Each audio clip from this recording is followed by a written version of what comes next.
जम्मू कश्मीर और लद्दाख की ज़मीन पर आकर मुझे बहुत खुशी हुई है। ऐसी ज़मीन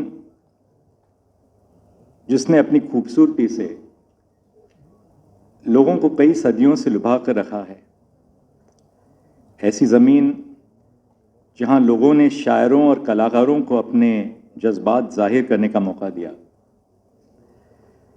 पर हम जम्मू कश्मीर और लद्दाख की खूबसूरती पर बात करते रह सकते हैं, लेकिन यहाँ के लोगों के प्रति हमारा आदर तभी होगा जब हम एक समाज के रूप में यहाँ की चुनौतियाँ और कठिनाइयों को भी समझें। जम्मू कश्मीर और लद्दाख में यहाँ की चुनौतियाँ और कठिनाइयों को भी हम समझ सकें। जम्मू कश्मीर और लद्दाख की परिस्थिति और चुनौती इस क्षेत्र के अनुसार अपने आप में अलग है और जिनका सामना करने के लिए समर्पण, दृढ़ता और नवीनता की जरूरत है। भौगोलिक परिस्थितियों के कारण कई बार लोगों तक अन्य न्याय नहीं पहुंच पाता है। कहने का मतलब है कि कई ऐसे क्षेत्र जैसे कि जम्मू से सटे पहाड़ी इलाके, कश्मीर और लद्दाख, जहां पर पहाड़ों के कारण एक जगह से दूसरी जगह तक आना जाना मुश्किल होता है, ऐसे क्षेत्रों में लोग अपनी समस्याएं न्यायालयों तक मुश्किल से ही ले पाते हैं।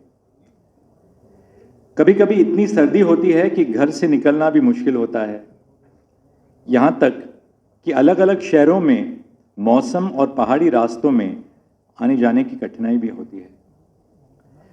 इसके अलावा जम्मू कश्मीर और लद्दाख में शहर कम हैं और ग्रामीण इलाके ज़्यादा हैं, जो पहाड़ी इलाकों में या जंगलों के बीच हैं, जिसकी वजह से उन क्षेत्रों में रह रहे लोगों के लिए न्यायालय तक आना मुश्किल होता है।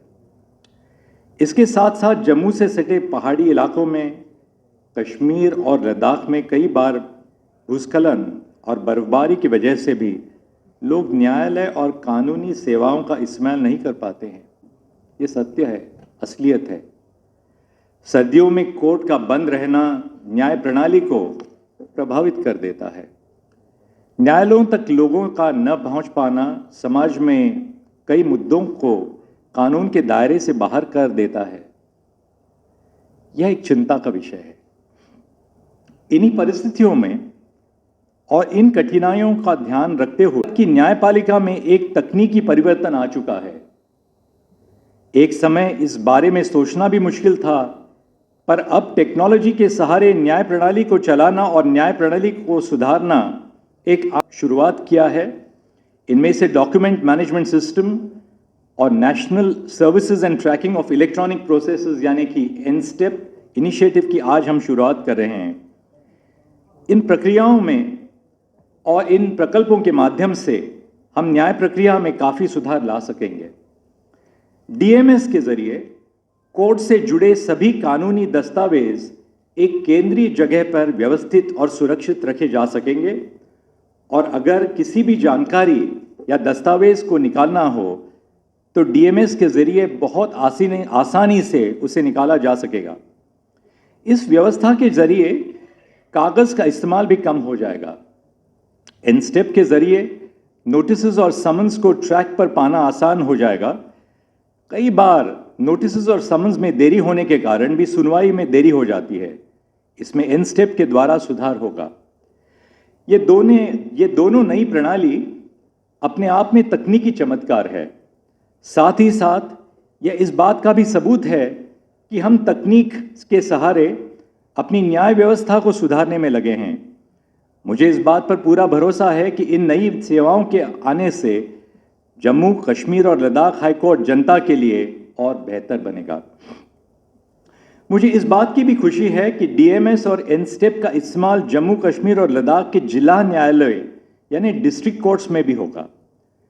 डिस्ट्रिक्ट जुडिशरी बहुत ही महत्वपूर्ण है क्योंकि आम जनता सबसे पहले जिला स्तर पर ही अपने मुकदमा ले जाकर आती है। हमारी यह कोशिश है कि हर नागरिक, चाहे वो किसी भी क्षेत्र से आता हो, चाहे अमीर हो, या अमीर ना हो, सबको न्यायालय तक पहुंचना आसान लगेगा। जो भी हम नई पहल कर रहे हैं, चाहे वो वीडियो कॉन्फ्रेंस के जरिए हो, चाहे ऑनलाइन सुनवाई हो, इन सब पहलुओं का इस्तेमाल जब जिला न्यायालयों में होगा, तभी हम लोगों को न्याय व्यवस्था में जोड़ने का काम बेहतर तरीके से कर सकेंगे। हम आज नई तकनीकी सुविधाओं की बात कर रहे हैं, तो मैं उड़ीसा हाईकोर्ट द्वारा की गई एक पहल का जिक्र करना चाहता हूं। उड़ीसा हाईकोर्ट ने हर जिले में वीडियो कॉन्फ्रेंसिंग की फैसिलिटी को उपलब्ध कराया है। ये बहुत ही महत्वपूर्ण कदम है, क्योंकि इसके जरिए कोई भी वकील किसी भी जिले से रहकर भी वीडियो कॉन्फ्रेंस के जरिए हाईकोर्ट में अपनी केस की बहस कर सकता है। इसका फायदा यह है कि वकील को हाईकोर्ट जाने आने में जो समय और खर्च लगता है, वो भी बच सकता है। जम्मू के पहाड़ी इलाके, कश्मीर और लद्दाख जैसे क्षेत्र में, जहां के भूगोल की वजह से, कठिन पहाड़ीय रास्तों की वजह से एक ज़िले से हाईकोर्ट आना मुश्किल होता है, वहां अगर ऐसे कदम उठाए जाएं जो उड़ीसा हाईकोर्ट ने उठाए हैं, तो ये बहुत ही फायदेमंद रहेंगे। जम्मू कश्मीर और लद्दाख हाईकोर्ट के जम्मू परिसर का शिलान्यास करते हुए मुझे बहुत खुशी हो रही है। खुशी इस बात की है कि जम्मू में नया हाईकोर्ट परिसर बनने से लोग यहां आ सकेंगे और न्याय की उम्मीद कर सकेंगे। मैं भारत के मुख्य न्यायाधीश के रूप में जब भी किसी भी राज्य के हाईकोर्ट परिसर में जाता हूं, तो मैं यही सोचता हूं, भारत के हाईकोर्ट, उच्च न्यायालय लोगों के लिए उनके हक और अधिकारों की रक्षा के लिए आने वाले संवैधानिक कोर्ट हैं, जहां पर लोग सबसे पहले आते हैं। भारत जैसे बड़े देश में सभी के लिए दिल्ली में स्थित सुप्रीम कोर्ट आना आसान बात नहीं है। इसलिए अलग अलग राज्य के हाईकोर्ट एक बहुत जरूरी संस्थान के रूप में काम कर रहे हैं। अलग अलग क्षेत्रों में हाईकोर्ट परिसर का होना अपने आप में यह संदेश देता है कि लोगों के लिए भारत की कानूनी संस्थाएं और संवैधानिक कोर्ट कचहरियां खुले हैं और लोग यहां न्याय पाने के लिए आ सकते हैं। ये बात कहते हुए मुझे यह भी जानता हूं कि कई करोड़ लोगों के लिए किसी भी न्यायालय तक आना या न्यायालय तक आने की बात भी सोच पाना नामुमकिन सा है, क्योंकि एक आम इंसान के लिए न्यायालय के चक्कर लगाना मुमकिन ही नहीं है, क्योंकि अगर के आम इंसान तक न्याय व्यवस्था पहुंच सके। टेक्नोलॉजी ऐसे समय में और ऐसी परिस्थितियों को देखते हुए हमारे लिए बहुत ज़रूरी बन गई है। कोरोना महामारी के दौरान हमने कई अपनों को खो दिया। भारत की जनता के लिए कोरोना महामारी का दौर बहुत ही कठिन समय था। एक जज के रूप में हम लोग अपने मन की भावनाएं व्यक्त नहीं करते, पर मैं ये आज ज़रूर कहना चाहता हूं कि कोरोना महामारी में भारत की जनता ने मानसिक रूप से जो सहा, मैं उसे समझता हूं। इसी वजह से जब कोरोना के दौरान लॉकडाउन हुआ और कई संस्थान लोगों के लिए बंद हो गए, मेरे लिए सबसे ज़्यादा ज़रूरी था कि कोरोना महामारी के दौरान भी कैसे लोगों को न्याय प्रणाली तक पहुंचने में कोई मुश्किल ना हो। अगर कोर्ट ही बंद रहेंगे तो लोग न्याय मांगने कहां जाएंगे? सुप्रीम कोर्ट की ई कमेटी के चेयरमैन के रूप में मेरे लिए यह ज़रूरी था कि कैसे टेक्नोलॉजी के माध्यम से कोर्ट को चलाया जाए, ताकि लोग ये ना सोचें कि न्याय व्यवस्था बंद हो गई है। पिछले 3 साल में भारत की न्यायपालिका ने टेक्नोलॉजी को अपनाया है।